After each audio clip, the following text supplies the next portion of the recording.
Hey guys, I'm going to show you one of many ways that you can submit your recordings for performance or for any playing check-ins that we have going on throughout the rest of this year.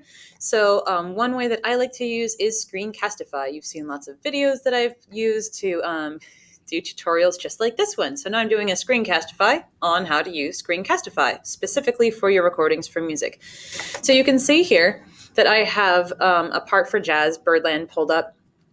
And what I'm going to do, excuse me, I'm going to show you the exact steps that I use to get to the screen that I have.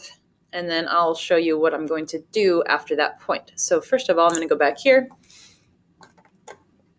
What I did was I had my music.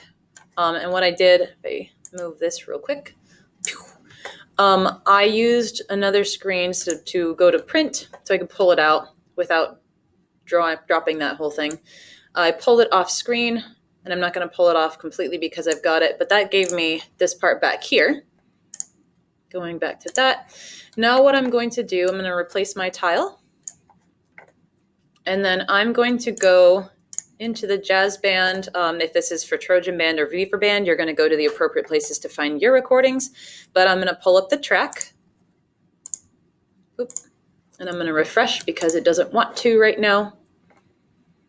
You can also download this as an MP3 and put it on your computer so that if your internet is being stinky, then you can, pause, go back. Okay, so this trumpet 2 part, I decided to go ahead and use because specifically it has rest at the beginning.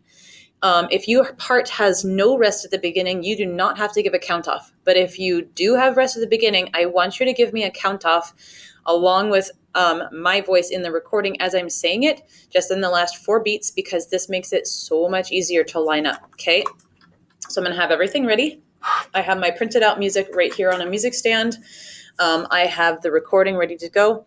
And I'm going to drop this just a little bit so that I can minimize this real quick so that when I go to record, I have the screen that I want and I can edit it accordingly. So here we go. 1, 2, 3, 4.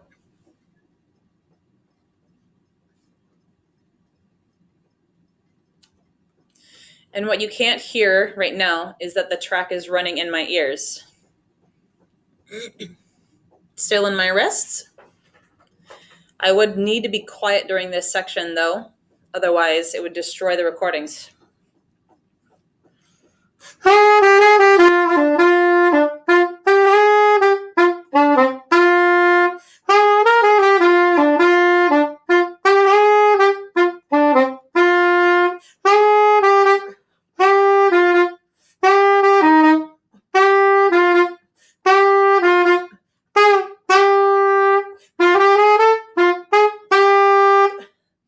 And that's the end of my part. That's where I got to these rests here. I'm going to go ahead and